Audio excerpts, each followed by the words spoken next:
Hola, bienvenidos de nuevo a otro episodio de nuestro podcast favorito, Tus amigas las hormonas. Hoy vengo a hablaros de todo lo relacionado con el síndrome metabólico. ¿Qué es? ¿Por qué nuestro metabolismo se afecta?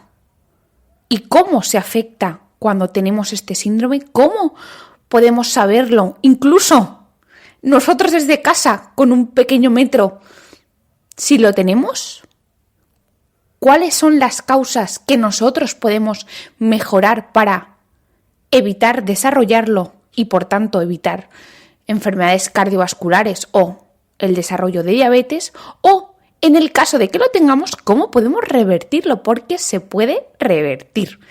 Y nada, sin más, voy a empezar porque este podcast os va a gustar mucho. Es decir, al principio hay una parte que es un poco más tediosa, en tanto que ya sabéis que en medicina los médicos muchas veces somos bastante pedantillos a la hora de diagnosticar cosas, como cuando tienen criterios y es la parte un poco más aburrida, pero luego os va a encantar la parte en la que os explico cuáles son todos los componentes que llevan a que luego tengamos esos criterios, por qué aparecen, cómo se relaciona todo, que ya sabéis que a mí me encanta explicaros el porqué de las cosas y que empecéis a clarificar un poco la imagen del metabolismo.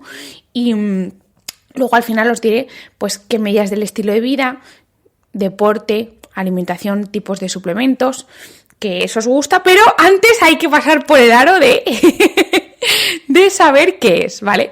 Entonces, primero os voy a decir lo que es más tedioso, que es cómo se diagnostica el síndrome metabólico. Y después ya pasaré a explicaros cuáles son los componentes, qué causas, qué alteraciones metabólicas hacen que luego aparezcan esos criterios que nosotros podemos utilizar para diagnosticarlo.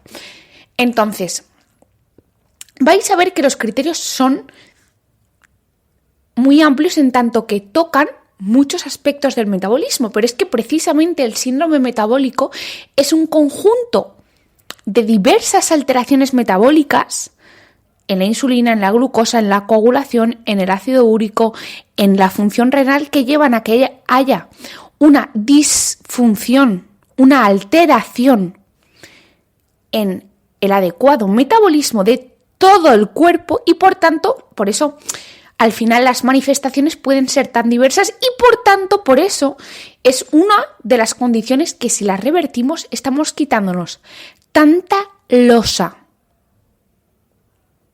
de enfermedad que es alucinante. Entonces, ¿cuáles son los criterios? Para diagnosticarte de síndrome metabólico tienes que tener 3 o más de los siguientes criterios, siendo el principal el que os voy a contar ahora mismo. Y este es el perímetro de la cintura. El perímetro de la cintura, que se mide aproximadamente donde están las crestas ilíacas, que son los huesos que comúnmente conocemos como la cadera, la parte de arriba, el borde superior de la cresta ilíaca, que aproximadamente es a la altura del ombligo. Tú te coges un metro y te lo pones alrededor de tu perímetro de la cintura, que es ese que os he dicho, por encima de la cresta ilíaca, a la altura del ombligo. Y este perímetro es uno de los mejores indicativos de la cantidad de grasa visceral.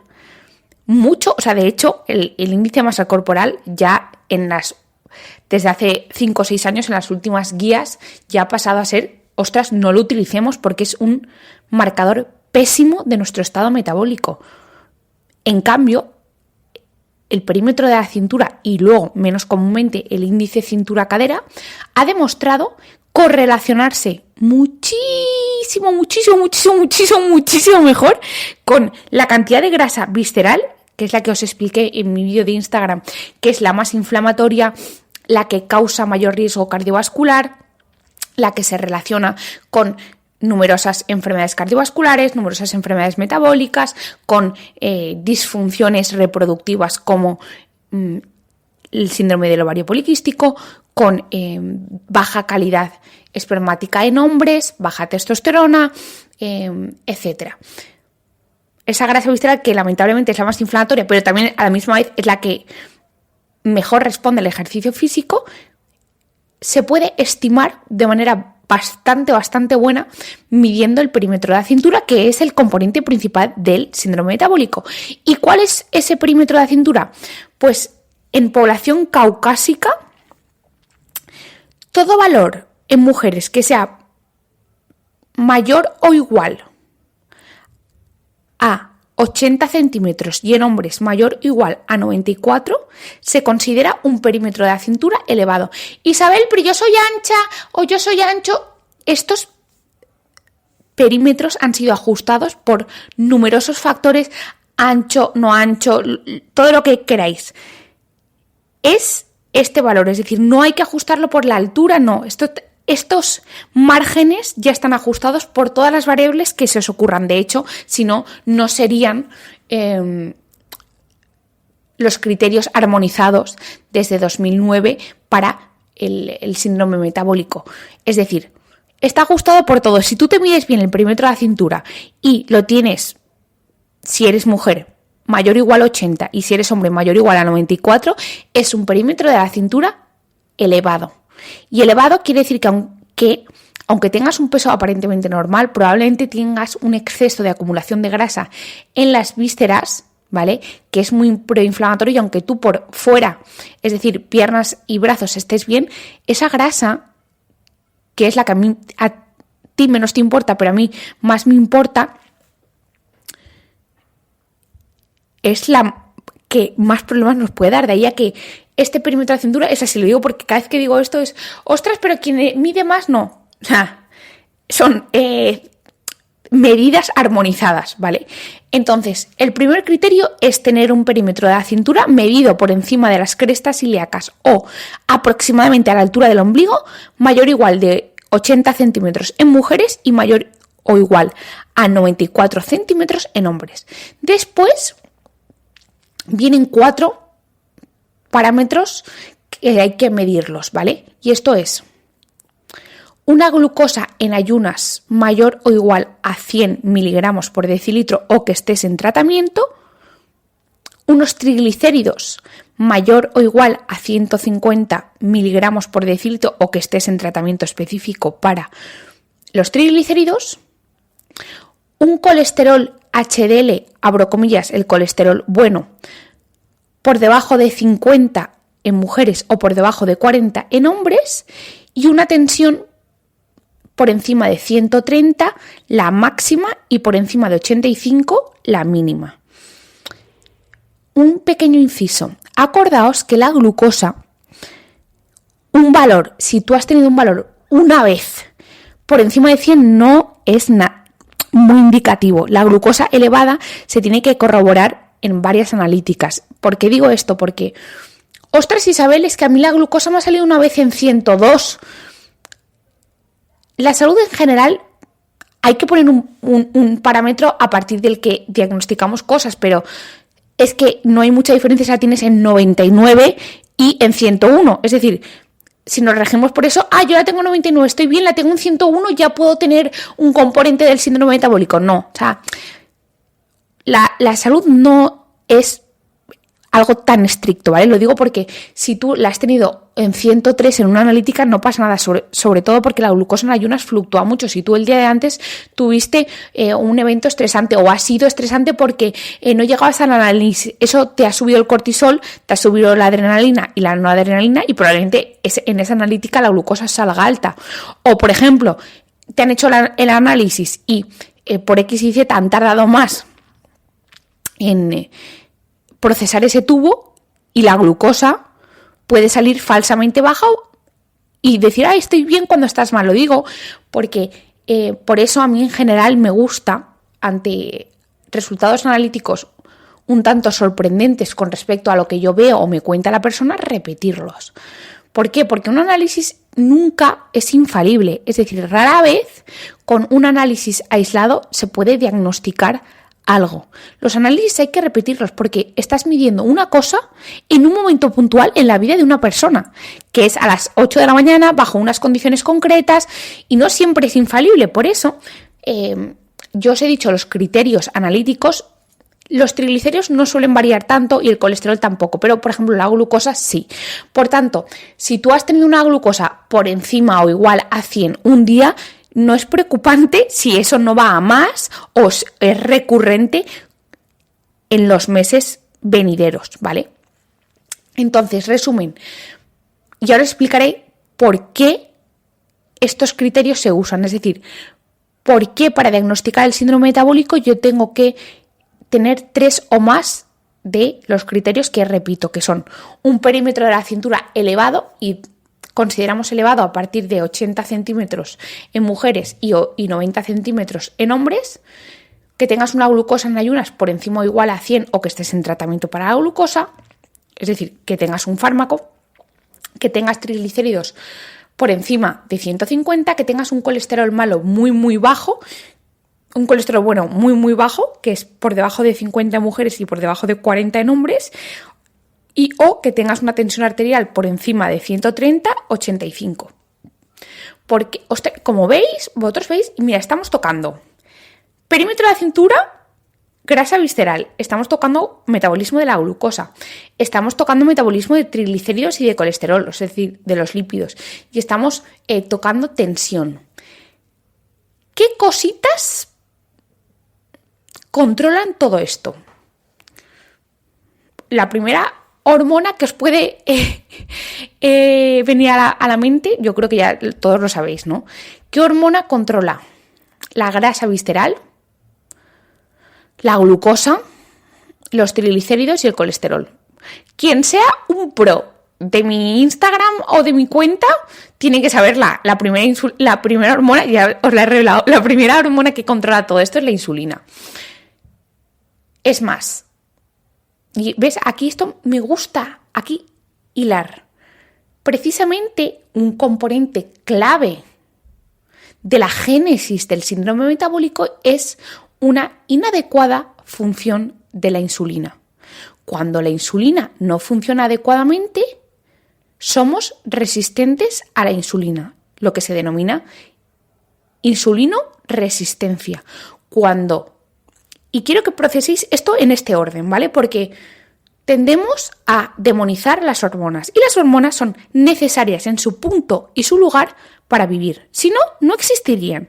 El problema, como siempre, es exceso y defecto. En este caso, si la insulina no funciona adecuadamente, y esta es la clave, somos resistentes a la acción de la insulina. Es decir, nuestras células se ponen una capa protectora resistente, como decimos resistente al agua, pues resistente a la insulina. Esa capa resistente a la insulina hace que tu páncreas, que es quien produce la insulina, diga: pero bueno, ¿qué está pasando? Si yo estoy produciendo insulina y a mí lo que me están reportando los otros órganos es que no estoy produciendo. ¿Pero qué pasa? ¿Pero qué pasa? Bueno, pues voy a producir más. Y produce más. Y sigue sin hacer efecto porque tú tienes una capa de impermeabilidad. Hasta un punto que el páncreas dice: vale, pues voy a producir una salvajada más. Entonces, esa salvajada más consigue vencer esa resistencia a la insulina que tienen tus células. Pero claro, y aquí veis el punto, ha tenido que producir mucha que no era necesaria.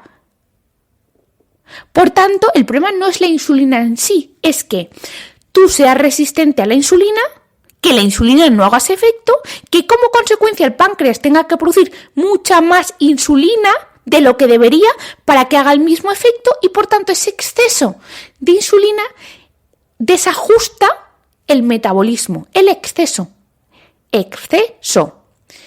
Y tú te preguntarás: vale, Isabel, ahora mismo tengo 2 dudas, y es: ¿qué es lo que inicialmente lleva a que mis células se pongan una capa de impermeabilidad para que sean resistentes a la insulina? ¿Y por qué la resistencia a la insulina me lleva a todas esas alteraciones metabólicas? Toda la razón, pero yo te la voy a explicar. ¿Qué es lo que lleva a que exista una resistencia a la insulina en tus células que lleve a que se pongan una capa de impermeabilidad? Lo primero, hay una parte que es inevitable, que es la genética, ¿vale? Eso parece que sea como el comodín, pero es real. O sea, los genes cargan la pistola, el ambiente aprieta el gatillo, ¿vale?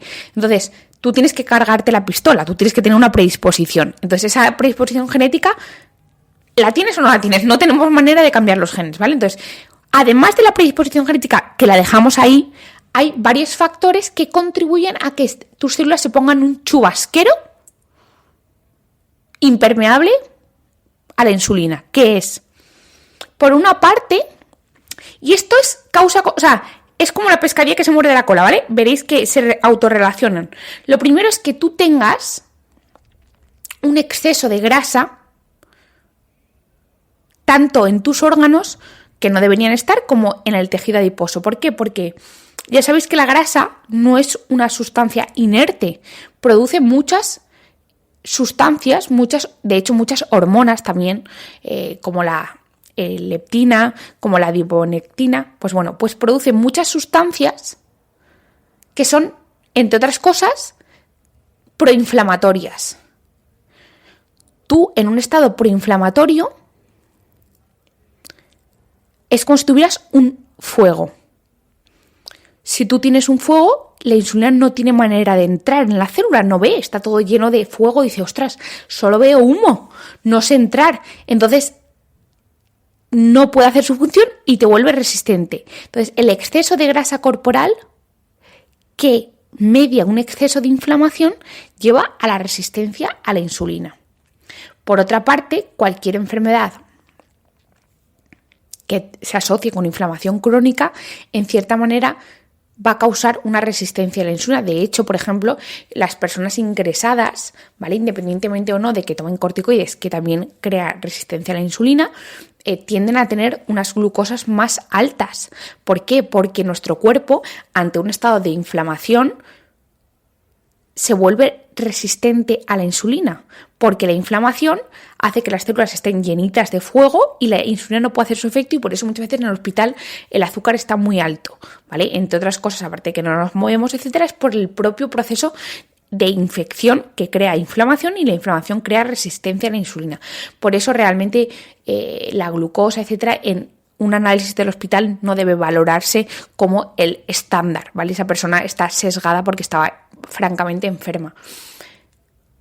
Entonces, la resistencia a la insulina, un exceso de grasa, lleva a un exceso de inflamación, y el exceso de inflamación lleva a una resistencia a la insulina. A la misma vez, la inflamación lleva a que tú tengas resistencia a la insulina y que tengas tendencia a almacenar más grasa. ¿Entendéis un poco el círculo vicioso que es bastante fastidiado? Y luego, la falta de músculo también lleva a una resistencia a la insulina. ¿Por qué? Porque el músculo actúa como un sensibilizador natural de la insulina, en tanto que facilita mucho la función del páncreas. ¿Por qué? Porque el músculo permite que cuando hacemos ejercicio tenemos músculo, y ese músculo que tenemos actúa como un almacén de glucosa, haciendo que tu páncreas tenga que trabajar muy poco, que tenga que liberar muy poca insulina y que no dependa de sensar la glucosa. Es decir, el músculo lo que dice es: páncreas, no te preocupes, no hace falta ni que produzcas nada de insulina. Yo voy a cogerte la glucosa y los nutrientes, los ácidos grasos, sin mediar que tú funciones. Entonces deja descansar al páncreas, capta todo y favorece que no se tenga que liberar tanta insulina. El músculo es ese amigo que te lo pone todo fácil, que dices, madre mía, es que me caso contigo, eres la mejor persona de mi vida. Pues eso es el músculo.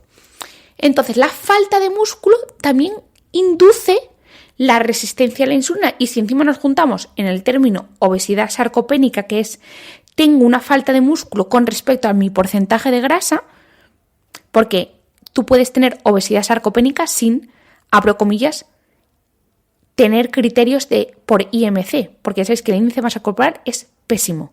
Entonces, obesidad sarcopénica hace referencia a tener un exceso de grasa, para el músculo que tienes, ¿vale? Pues la falta de músculo y el exceso de grasa lleva a la resistencia a la insulina. Por otra parte, la inflamación crónica lleva a la resistencia a la insulina. Por otra parte, también ciertos fármacos llevan a la resistencia a la insulina.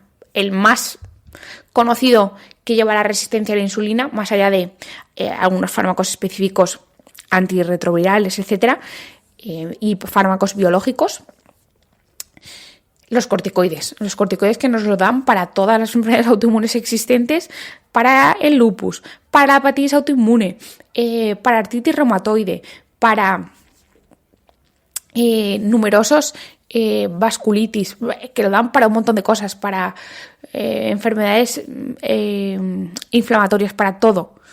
Los corticoides crean una resistencia a la insulina. Los corticoides realmente son una versión artificial del cortisol. Y encima nos los dan en cantidad. Oye, que son maravillosos. Quiero decir, cuando se necesitan, yo tomo corticoides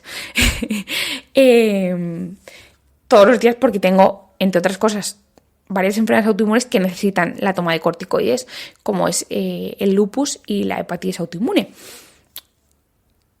La cuestión es que, inevitablemente, crean resistencia a la insulina. ¿Por qué? Porque hacen como si tuvieras un picazo de cortisol constante.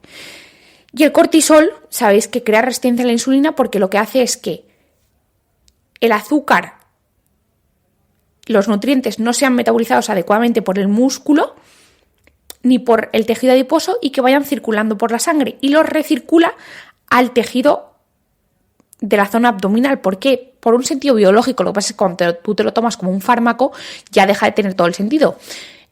Porque lo que hace es, vale, voy a tener todos los nutrientes alrededor del abdomen, que es donde está el corazón, donde está el hígado, donde están los pulmones, donde está el intestino que se necesita para vivir. Y los quita de las partes externas. Y eso genera una resistencia a la insulina. De hecho, más adelante os contaré porque precisamente yo, por ejemplo, me tomo mi suplemento para mejorar la sensibilidad, la función de la insulina. Precisamente me lo tomo porque yo tomo corticoides y no quiero tener una resistencia a la insulina. Pero esa es mi decisión personal y por eso yo a veces pienso, he hecho el suplemento Metabolic Max para mí realmente. No, pero es broma. Pero los corticoides también generan resistencia a la insulina, además de otros efectos, ¿sabes? Que hacen que tengamos más moratones, que tengamos la piel mucho más frágil, con tendencia a las estrías. Hacen además que tengamos la cara un poquito más de luna llena. Cuando te suben los corticoides, generalmente la cara se hincha un poco más. También puedes acumular un poquito más de grasa en el abdomen, etc. Todo ello muchas veces mediado por la resistencia a la insulina que os he explicado. Entonces, estas son las causas de resistencia a la insulina. ¿Y por qué, Isabel, una vez que tenemos resistencia a la insulina puede aparecer todo eso que tú nos has explicado de perímetro de la cintura grande, la glucosa alterada, los triglicéridos también, el colesterol bueno también? Porque la insulina en exceso, que es lo que os he explicado, que es la resistencia a la insulina, es yo soy impermeable a ella y por tanto mi páncreas en respuesta a esa impermeabilidad tiene que liberar un exceso de insulina, exceso, ¿vale? El problema no es la insulina en sí, sino el exceso no necesario de hormona. Pues ese exceso no necesario de hormona, que luego os diré cuánto es, pero bueno, me adelanto, es en más de 10 a 14 miliunidades por mililitro, ¿vale? Pero os lo explicaré más adelante.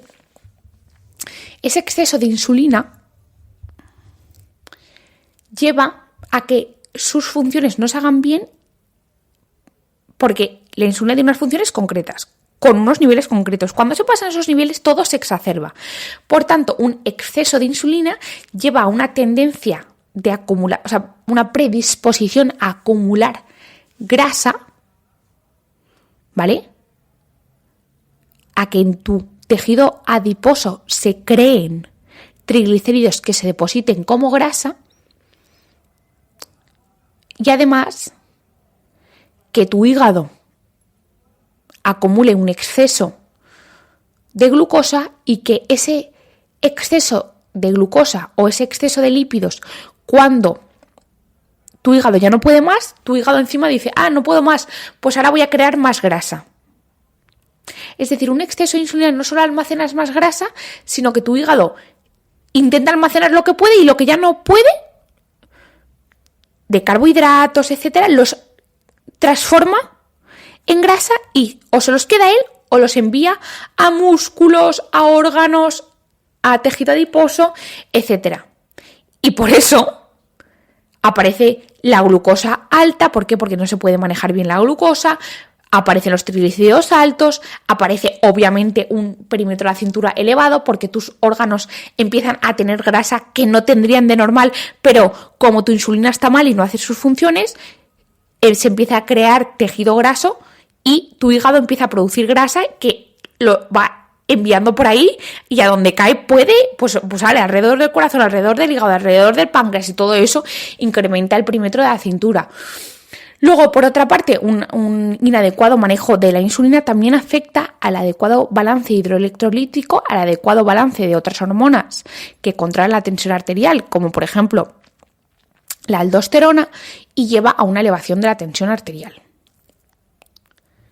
Por otra parte, entonces ya hemos sabido que una de las principales causas de que aparezca el síndrome metabólico y por tanto que aparezca ese perímetro de cintura alta, esa glucemia alterada, esa glucosa alterada, esos triglicéridos altos, ese colesterol bueno bajo y esa tensión arterial alta es la resistencia a la insulina. Luego también está la contribución de la inflamación crónica. De hecho, la gente que tiene síndrome metabólico también suele tener marcadores de inflamación elevados, como puede ser la PCR, que es la proteína C reactiva, no tiene nada que ver con la PCR que nos hacían en la época del virus. Luego también suele tener las interleuquinas, en el caso de que se midan la IL-1, la IL-6 y el TNF-alfa elevados. El fibrinógeno también se tiene elevado, que es un marcador que la gente solo lo relaciona con la coagulación, ¿vale? Pero el fibrinógeno es un marcador de inflamación crónica de bajo grado. Entonces, esa gente que tiene un fibrinógeno un pelín elevadito, un pelín, pero de manera continua, que le dicen, no es nada, eso es un marcador de inflamación crónica en el cuerpo, ¿vale?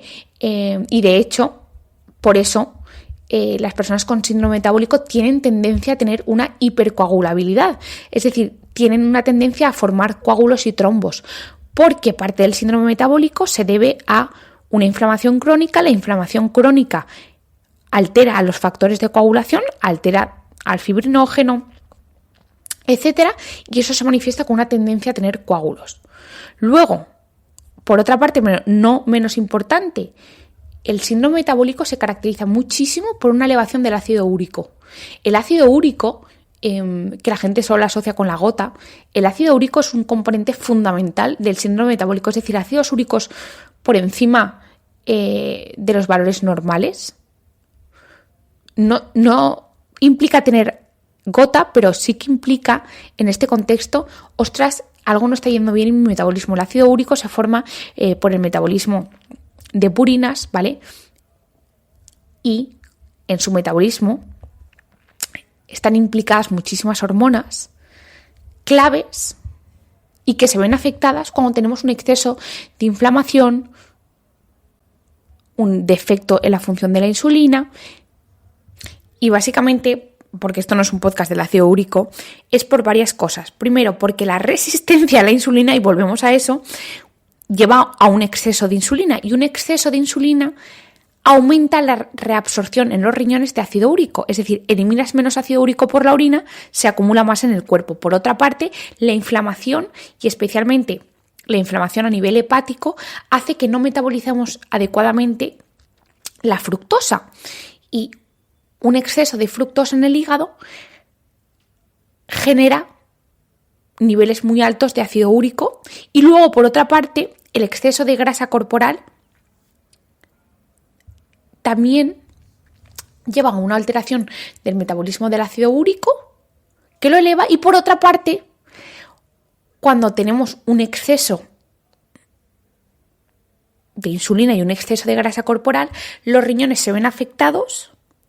Se empieza a filtrar proteínas por el riñón, pero también se afecta la capacidad que tiene nuestro riñón de eliminar el ácido úrico y se acumula.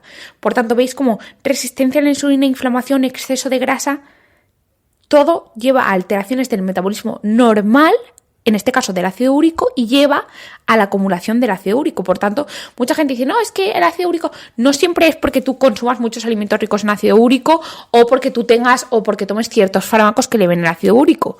Es que muchas veces, ostras, igual si te consiguiéramos quitar el síndrome metabólico, el ácido úrico mejora. Porque, ¿veis? Es que al final el metabolismo es como, yo siempre lo digo, es como un dominó. Tú tocas una ficha del dominó, todo se mueve. Pues el metabolismo es lo mismo, todo. Entonces, cuando mejora, igual que cuando empeora una cosa, empeoran muchas, como veis aquí. Cuando mejora una, mejoran muchas.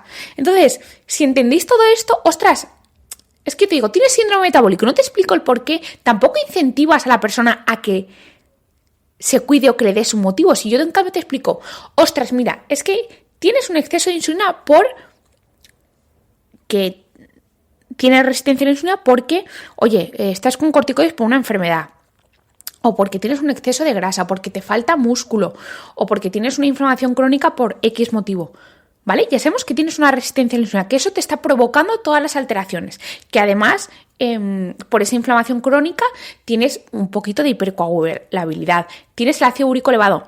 No es darte 80.000 cosas, es, ostras, si yo puedo mejorar, por ejemplo, la inflamación crónica y el metabolismo de la insulina, creando más músculo que es antiinflamatorio y que encima mejora el metabolismo de la insulina, reduciendo la grasa, jope, pues igual me puede mejorar un montón de cosas. Y luego también,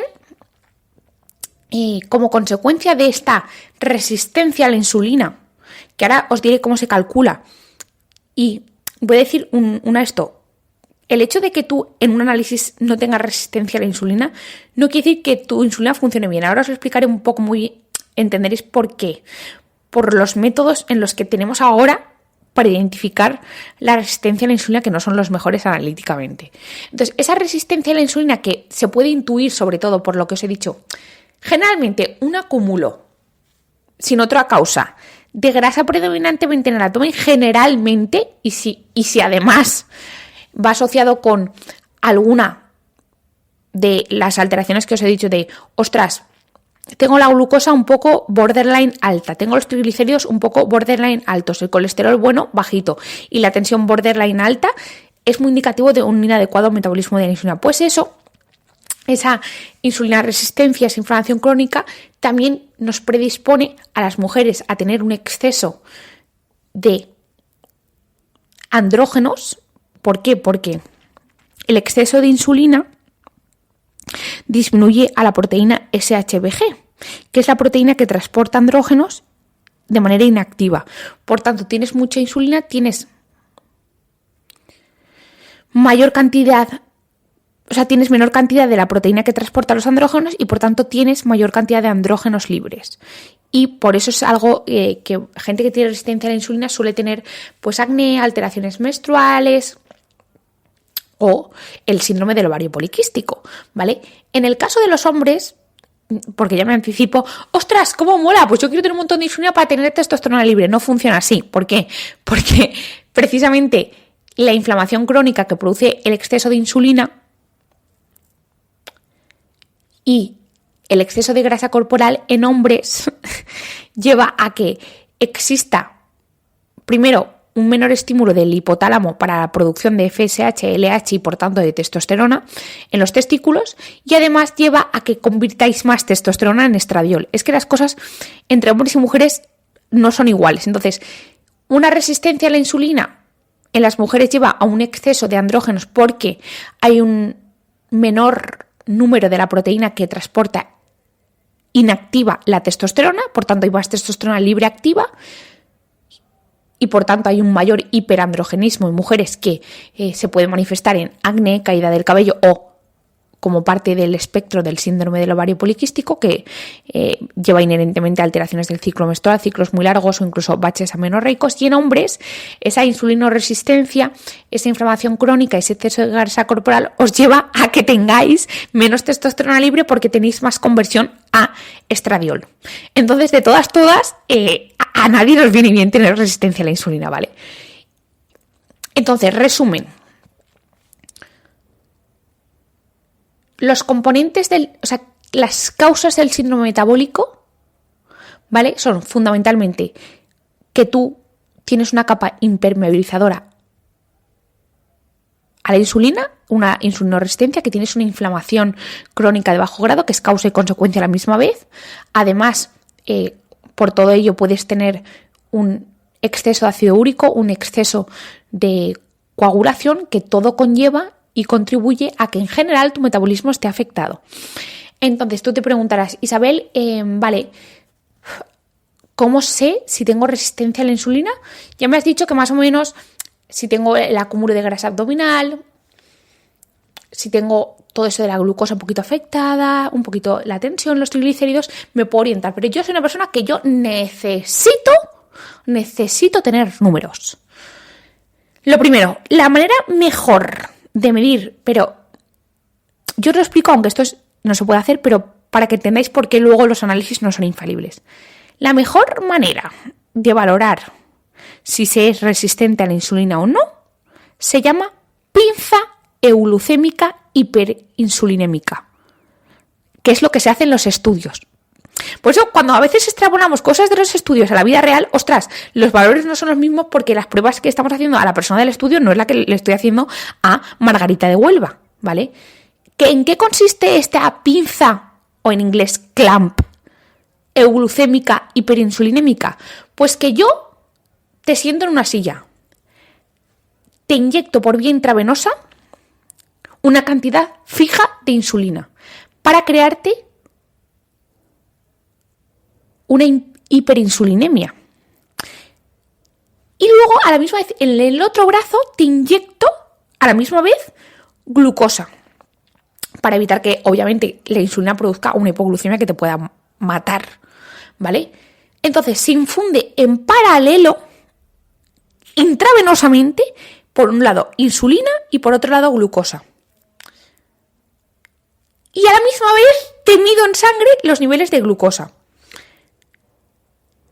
Cuanta más cantidad de glucosa te tengo que infundir para mantenerte la glucosa, mayor es la sensibilidad del cuerpo a la insulina. ¿Por qué? Porque la insulina de base baja la glucosa. Por eso las personas con diabetes tipo 1 tienen que inyectarse insulina para bajarle la glucosa. Pues bien, si yo te tengo que infundir, porque la cantidad de insulina que te infundo es constante, ¿vale? Si yo te tengo que infundir a ti mucha glucosa para mantenerte la glucosa en sangre normal, es porque a ti esa insulina que te estoy infundiendo por el otro brazo te está haciendo muchísimo efecto. Si en cambio tú necesitas muy poca glucosa para la misma cantidad de insulina, a ti la insulina te está haciendo muy poco efecto. Es muy resistente a ella porque no te está bajando la glucosa y por eso no estás necesitando que yo por la otra vía te inyecte insulina. Esto es súper complejo, pero entendéis, dos vías. En una, insulina de manera constante, y en otra, en función de lo que yo te mido en sangre, te voy a poner más o menos glucosa para mantenerte la glucosa en un valor de 90. Si tú eres muy sensible a la insulina que yo te estoy inyectando te va a bajar mucho la glucosa y por tanto vas a necesitar que yo en el otro brazo te esté inyectando una cantidad salvaje de glucosa. Si en cambio eres resistente a ella, yo la insulina que te estoy inyectando como si te estuviera soplando aire. No te está haciendo nada y por tanto no necesitas glucosa. Este es el patrón de oro de medir cómo de sensible o resistente es tu cuerpo a la insulina. Como veis, esto no es algo que se haga. Entonces, hemos hecho una fórmula que se llama índice HOMA, que nos permite en ayunas, y digo ayunas porque no estamos midiendo cómo de sensible eres tras las comidas, que realmente sería lo ideal, porque la resistencia a la insulina primero ocurre después de comer y después ocurre en ayunas. Entonces, cuando esto ocurre en ayunas, ya probablemente lleves tiempo fastidiado después de comer, ¿vale? Porque la insulina fundamentalmente, aunque se produce pequeñas cantidades durante el día en ayunas, el mayor pico de insulina que se produce es tras las comidas. Por lo que lo lógico sería medirlo tras las comidas. Pero como eso implicaría un cambio de paradigma en la medicina, porque habría que hacer análisis después de comer a todas las personas, es prácticamente complicado, entonces se estandariza en ayunas. Entonces, si tú en ayunas te miden la glucosa en ayunas y la insulina en ayunas, ¿vale? Hay que medir los dos. Y insulina en ayunas por glucosa en ayunas partido 405, si ese valor, que es lo que se llama HOMA, IR, HOMA, H por inglés, sino en español es HOMA. HOMA-IR de Insulin Resistance está por encima de 2, 2,5, tienes resistencia a la insulina. ¿Por qué? Porque nos indica que tu cuerpo en ayunas para esa glucosa, por eso, porque la fórmula es insulina por glucosa partido 405. El valor de 405 es una constante, ¿vale? Si tú ¿veis cómo la fórmula relaciona glucosa e insulina? Es que siempre es una relación constante, no es un valor. La glucosa en ayunas no nos dice nada, porque si tú tienes una glucosa bien a costa de tener una insulina tremendamente alta, eres resistente a la insulina, ¿vale? Porque tu cuerpo tiene que producir mucho insulina para ese mismo efecto. Entonces, si tu HOMA-IR es por encima de 2, 2,5, es muy indicativo de que puede ser que tengas resistencia a la insulina, ¿vale? Isabel, tú has dicho que la glucosa en ayunas por encima de 100 no es bueno. ¿Cuál es el valor de la insulina en ayunas normal?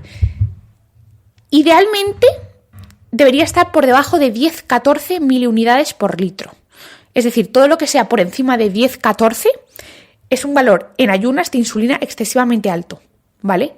Si os miden la insulina en ayunas, que se mide tal cual, como quien pide un análisis de sangre normal, ¿vale? Pues tú puedes medir muchas cosas en el análisis de sangre normal, pues te pueden pedir la insulina. Pues la insulina, si os la han pedido alguna vez, cogéis ese valor de insulina, lo multiplicáis por la glucosa y lo dividís entre 405. Si eso está por encima de 2, 2,5, alertita porque tenemos resistencia a la insulina en ayunas. Y si por alguna de aquellas te han medido la insulina y quieres ver los valores, bueno, lo ponen en los análisis, pero en general por encima de 10-14 es indicativo de resistencia a la insulina. Ahora bien, como os he explicado, esto es en ayunas, pero es que después de comida esto puede aparecer mucho antes. Entonces, a mí por eso me gusta mucho más, obviamente me encantan los análisis, ¿vale? Pero también me gusta mucho más un poco explicaros cómo se vería. Y cómo se vería es todo lo que es los marcadores indirectos. Ostras, es que yo tengo el ácido úrico un poquito elevado. Ostras, es que yo tengo un poco de fibrinógeno alto. Tengo los marcadores de coagulación un poquito altos. Ostras, es que yo tengo síndrome del ovario poliquístico. Ostras, es que yo tengo grasita en el abdomen. Ostras, es que yo tengo perímetro de la cintura. Todo esto nos indica que puede ser que tenga resistencia a la insulina, inflamación crónica de bajo grado y que si eso avanza mucho y cumples los criterios tengas síndrome metabólico. Pero antes esto se ha ido gestando, o sea, tú no tienes un síndrome metabólico de un día para otro, ¿vale? Entonces, aunque obviamente hay unos criterios y para medir la insulina resistencia hay unos criterios analíticos, hay ciertas cosas que también nos pueden empezar a orientar. Ostras, que mi metabolismo no está bien, voy a ponerme manos a la obra. Y el ponerme manos a la obra implica el músculo.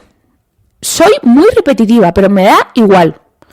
El músculo, el ejercicio físico, es el mejor sensibilizador a la insulina. Nos quita esa capa de impermeabilidad a la insulina. Y esto no implica que ahora todos nos tenemos que ver hipermusculados. No funciona así.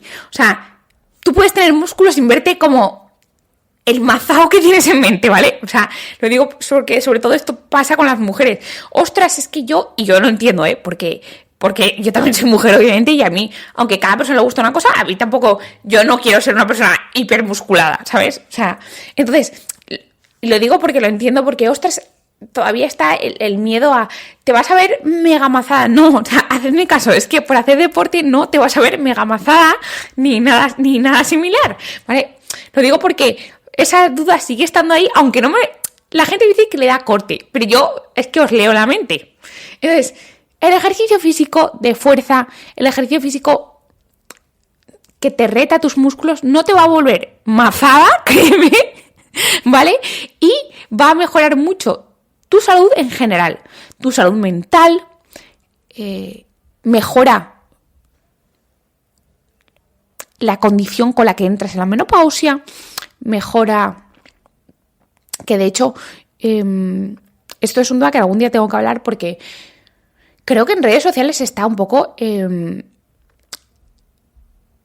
sesgando muchísimo la experiencia de la menopausia. Yo no tengo la menopausia, pero conozco mi familia, gente que me escribe a diario Y dice, ostras, Isabel, es que yo he tenido una experiencia de la menopausia súper buena y en redes sociales me da esta ansiedad de que todo lo malo. O sea, me parece súper bien que mostremos lo no tan bueno de la menopausia porque ha estado muchísimos años ocultado, ¿vale? Pero eso no implica que todo el mundo tenga que tener 200.000 síntomas de la menopausia y que ahora todo sea a partir de los 45 o 50 años un desecho de mujer. No. No, porque no es así. Y sobre todo no si optimizas tu estado metabólico. Si tú realmente consigues tener esa calidad muscular, ese metabolismo adecuado de la insulina, etcétera, por ejemplo, una de las cosas que más las mujeres muestran inquietud con el tema de la grasa abdominal puede verse muy mejorado, porque si bien es cierto que la grasa abdominal puede aparecer por acumulación, por la falta de estrógenos, ¿vale?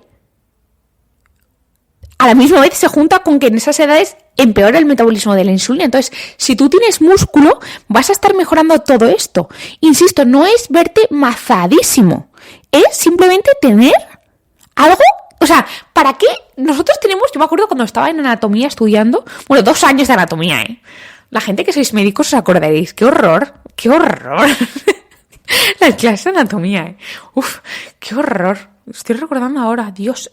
Es que bueno, la cuestión es que te hacían aprenderte todos los músculos del cuerpo, pero no solo en plan el hombrecillo, no, aparte a mí, en la época mía, es que yo empecé a estudiar la carrera en 2011, yo de 2011 a 2017, hace ya tiempo, qué mayor soy. Te hacían estudiarte el nombre en latín, además, que es como lo más bizarro del mundo, en latín, además tienes que estudiarte las arterias que irrigaban el músculo, los nervios, por dónde entraba la arteria, por dónde salía, por dónde entraba el nervio, por dónde salía. O sea, una salvajada. La cuestión es que tenemos una salvajada de músculos, una salvajada. Si no fueran importantes, ¿os creeréis que tendríamos todo el cuerpo lleno de músculos? Desde luego que no. Pero que el cuerpo no tiene nada que no sirva. Entonces todos, funcionamos porque tenemos músculos. Entonces, creedme que fomentar los músculos no es algo malo. Entonces, ¿queremos mejorar la resistencia a la insulina, la inflamación, el ácido úrico, la coagulación, el exceso de andrógenos en mujeres, la falta de andrógenos en hombres? Creemos músculo. Y eso se hace ejercitándose fundamentalmente. Luego ya sabéis por el podcast del músculo que la proteína es fundamental y luego hay ciertos suplementos que pueden ayudar como la creatina, el omega 3, la vitamina D y el magnesio, ¿vale? Eso ya lo sabéis. Pero el ejercicio es lo básico. Después, alimentación para el síndrome metabólico. Tenéis un podcast sobre la alimentación antiinflamatoria. Básicamente, yo os diría, incrementad el consumo de fibra soluble e insoluble, lo tenéis en el último episodio en el último vídeo de mi perfil, creo que es. Y también en un episodio del estreñimiento os hablo de la fibra. Después, intentar priorizar el consumo de grasas mono y poliinsaturadas, porque han demostrado que son capaces de manera independiente de reducir la cantidad de grasa en el hígado y por tanto una gran carga proinflamatoria. Y estas grasas, ¿cuáles son, Isabel? El aceite de oliva virgen extra, maravilloso, oro líquido, encima lo sabéis por el podcast de polifenoles, tiene hidroxitirosol, que es un polifenol maravilloso, tiene la oleuperina, o sea, es maravilloso, tiene taninos, fundamental, el aceite de oliva virgen extra, el aguacate, los frutos secos, las semillas, y luego en el caso de que queráis pescados altos en omega 3, como por ejemplo la caballa, las sardinas, la lubina, el salmón del Atlántico salvaje, la trucha, es que me lo sé en inglés, que es el mackerel, no me sale en inglés el nombre, el español, ya me saldrá, no me sale el nombre ahora. Sardinas, truchas, salmón del Atlántico, ojo porque el del Atlántico tiene que ser, es que parece una pedante, pero es que importa de dónde es.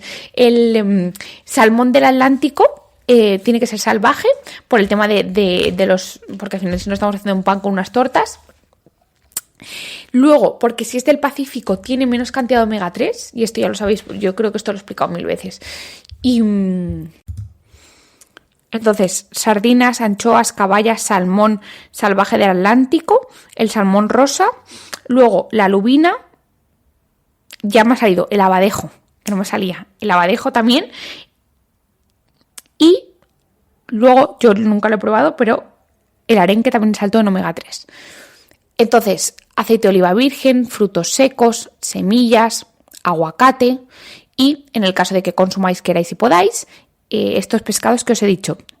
Estos ácidos grasos mono y poliinsaturados tienen efecto antiinflamatorio. Entonces, ejercicio físico, crear músculo, alimentación donde prioricemos la fibra, que es antiinflamatoria. Además, mejora justamente los componentes que llevan a las consecuencias de la resistencia a la insulina, como es la glucosa alterada, los triglicéridos y el colesterol. Además, también la fibra tiene capacidad de bajar la tensión arterial cuando está hipertenso. Cuando tienes la tensión normal no te la va a bajar, ¿vale? Sino que cuando tú tienes mucho más rango de mejora porque tienes hipertensión, la fibra mejora. Y luego, sustituir o incrementar el consumo de grasas mono y poliinsaturadas versus las grasas saturadas, ¿vale? Suplementos, ya sabéis, yo, ¿qué os voy a decir? O sea, yo os voy a decir los compuestos que son los mejores hasta mi saber. De hecho, yo inherentemente, puesto que considero los que os voy a decir los mejores, inherentemente tengo un suplemento que se llama Metabolic Max, que tiene varios de estos componentes. Obviamente, si yo pienso que son los mejores, hay gente que me hace gracia y dice, es que los que dices tú son los mismos que tal. Hombre, claro, no voy a decir que los mejores son no sé qué y yo poner otros que sean. O sea, sería como incongruente, ¿no? ¿Sabes? Pero, independientemente de que yo os diga que estos componentes que os voy a decir están en mi Metabolic Max, como siempre, podéis comprar donde queráis, donde podáis, faltaría más, ¿sabes? Yo, porque ya que lo tengo yo y para mí es el mejor como está formulado, os lo digo, pero si no, tenéis libertad plena y absoluta. Lo primero, la berberina. La berberina bien formulada, es decir, si la berberina no está fitosomada, liposomada, o al menos le ponen pimienta negra y aceite MCT, la berberina solo se absorbe un 5%. Solo recomiendo berberina normal, sin estos trucos de formulación, a quien tenga sobrecrecimiento bacteriano, porque precisamente al no absorberse se queda en el intestino y mata por ese efecto bactericida que tiene la berberina, que también mejora el acné por eso.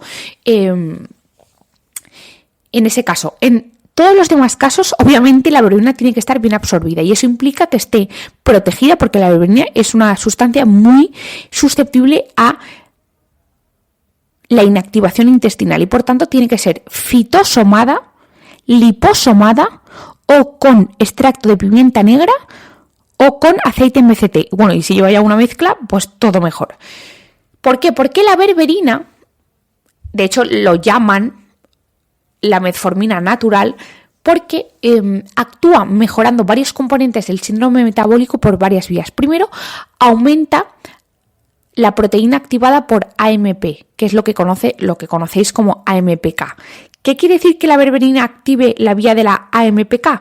Primero, que fomenta la beta-oxidación de grasas.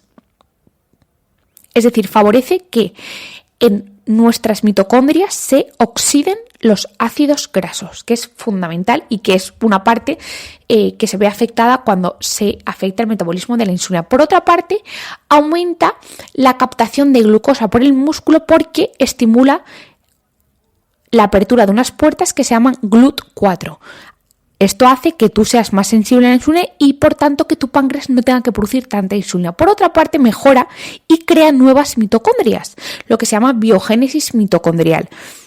Tú tienes más mitocondrias, tienes más fábricas de energía, por tanto puedes oxidar más ácidos grasos.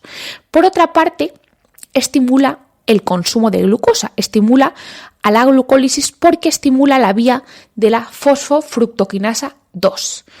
Todo eso hace que la berberina tenga ese efecto positivo sobre el metabolismo de la insulina y sobre el metabolismo de ácidos grasos y de glucosa. Por otra parte, además, aumenta la cantidad de receptores en el hígado para el colesterol, abro comillas, malo que es el proaterogénico. Por eso la berberina también, además de mejorar la glucosa, mejorar la oxidación de ácidos grasos, mejorar la utilización de glucosa, guardar la glucosa en los músculos, también contribuye a bajar el colesterol de manera independiente a las estatinas y de manera independiente a la levadura de arroz rojo. Actúa por otra vía diferente, que es la vía del receptor del colesterol, porque las estatinas y la levadura de arroz rojo actúan sobre la síntesis hepática. Pues bien, la berberina actúa sobre la eliminación, favorece que eliminemos más colesterol. Por tanto, es un coayudante para esas personas que tienen colesterol alto a pesar de las estatinas, o porque les sientan mal las estatinas, o porque la levadura de arroz rojo no les hace suficiente. La berberina puede ayudarles con esto y además, al mejorar la vía de la MPK, mejora también todo el resto de componentes del síndrome metabólico. Por otra parte, además de la berberina, otro compuesto que mejora la sensibilidad a la insulina es la creatina. Esto ya lo sabéis. La creatina favorece... ¿Os acordáis que os acabo de decir que la berberina aumentaba las puertas en los músculos para la glucosa, el GLUT4? Pues la creatina hace lo mismo. La creatina favorece que haya más puertas GLUT4 en el músculo y por tanto favorece la captación de glucosa, evitando que tu páncreas tenga que producir mucha insulina, que tengas hiperinsulinemia y por tanto todas las manifestaciones que os he explicado en el podcast. ¿Veis? Otro motivo por el que la creatina ayuda. Y independientemente de que hagas deporte o no hagas, al final la creatina es maravillosa y no estoy diciendo que todo el mundo se beneficie porque hay gente que no responde bien a la creatina en tanto que no nota muchos efectos, pero bueno, aquí tenéis otro motivito más. Después, otro compuesto que mejora la sensibilidad a la insulina y poca gente conoce es el extracto de ginebra silvestre, ¿vale? Los ácidos ginnébicos mejoran el metabolismo de la insulina y de la glucosa porque por una parte hacen que tú en el intestino no absorbas tanta glucosa, ¿vale? Porque bloquean parcialmente el transportador SGLT1 en el intestino. Por otra parte, hacen que tu páncreas sea más sensible al estímulo de la glucosa y que no tenga que liberar tanta insulina. Es decir, hace que sense mucho más el porcentaje de glucosa y por tanto acierte mucho más en la cantidad de insulina y no tenga que elevar tanto. Luego, favorece que tu hígado almacene la glucosa evitando que la convierta en grasa. Es lo que se denomina estimular la síntesis de glucógeno hepático. Y por otra parte, de manera independiente, parece que actúa bloqueando los receptores del dulce a nivel local en la boca y hace que tú tengas menos necesidad de dulce, ¿vale? A mí la ginebra me encanta. Es de los pocos suplementos que gente poca conoce y a mí me parece fascinante. Después, el cromo y el zinc mejoran el metabolismo de la insulina porque el cromo se necesita para la síntesis de cromomodulina, que es una proteína que es necesaria para el correcto funcionamiento de la insulina. No tiene suficiente cromo, no tiene suficiente cromomodulina, tu insulina no funciona bien, resistencia a la insulina, tienes que producir mucho, pam, pam, pam, y toda la cascada. Y después el zinc mejora la captación de glucosa a nivel muscular. Luego, también el mioinositol y el D-chiroinositol, que yo esos los tengo en mi Fertia precisamente por otros motivos, pero bueno, también ayuda a el metabolismo de la insulina y de la glucosa, porque igual que la berberina, igual que la creatina, estimula a esas puertas GLUT4 para que el músculo capte la glucosa. Por otra parte, activa a un receptor que se llama PPAR gamma, que entre otras cosas disminuye la inflamación, ¿vale? Y además favorece que los ácidos grasos no vayan libres por ahí y se queden en órganos, sino que se queden empaquetados en la grasa. Esto puede parecer contraintuitivo, pero la grasa es mucho mejor que esté empaquetada en la grasa que esté empaquetada en el hígado, donde no debe estar, ¿vale?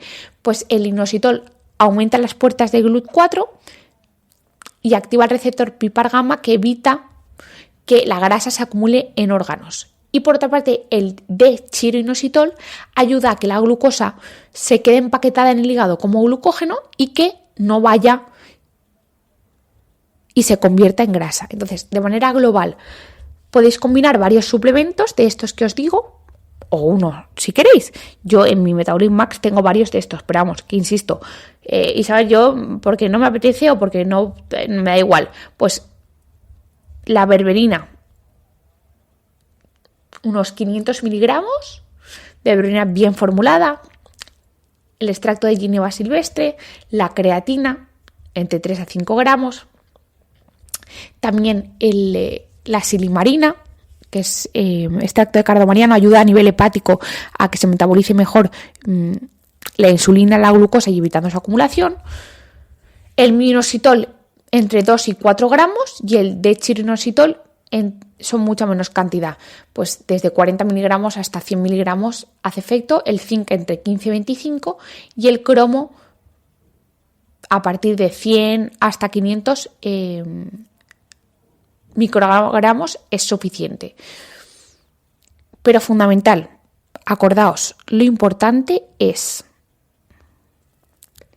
ejercicio, alimentación y luego como extra puedes añadir estos compuestos para contribuir a mejorar esas vías, esa proteína MPK, esas vías de la oxidación de grasas, de la biogénesis mitocondrial, de la captación de glucosa por los músculos, etcétera, que lleven a una reducción de la inflamación, que lleven a una reducción de un exceso de glucosa, de triglicéridos, de ácidos grasos que llevan a la inflamación, etcétera, porque todo esto contribuye a mejorar la función de la insulina, sobrecargas menos al páncreas, menos cantidad de insulina, menos exceso de esas alteraciones que os he dicho derivadas de un exceso de insulina.